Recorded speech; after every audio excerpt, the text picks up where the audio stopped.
You know, it's kind of ironic. The people in their 60s are doing what they did in the 60s. They're changing the expectations of life at a certain phase of life. So in the 60s, you had sex, drugs, and rock and roll, and all of the movements, civil rights, women's rights, the peace movement, so on and so forth. Well, what was behind that was that the world had changed.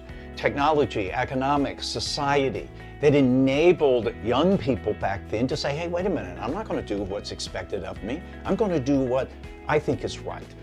I'm going to develop a life that I feel is right for me. Sex, drugs, and rock and roll. Sometimes it wasn't pretty.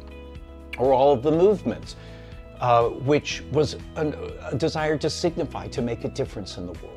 Well, now that same generation, and because of the technology and the way society and the world and business and economics have changed, was like, well, now wait a minute, I can have this extended health span. I still need to be relevant. I still need to be fulfilled. I still need to have a purpose. I still want to make a difference. And so we've changed, and the world has enabled us to make that change. But what we haven't caught up on, and what we're still stuck with, is that old thinking that it's like our granddaddy's retirement. Well, if you think about it, you know, you get to retirement, but everything you've been trained your entire life all of a sudden changes. So now you don't have to be productive. You don't have goals. You don't have a schedule. That's great for the first 6 months.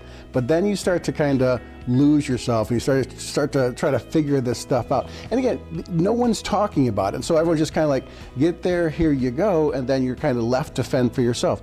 Time and time again, I have clients come into my office, they're struggling, they don't know what to do, they're not sure if they should go back to work, and there's just a lot of confusion with the whole process.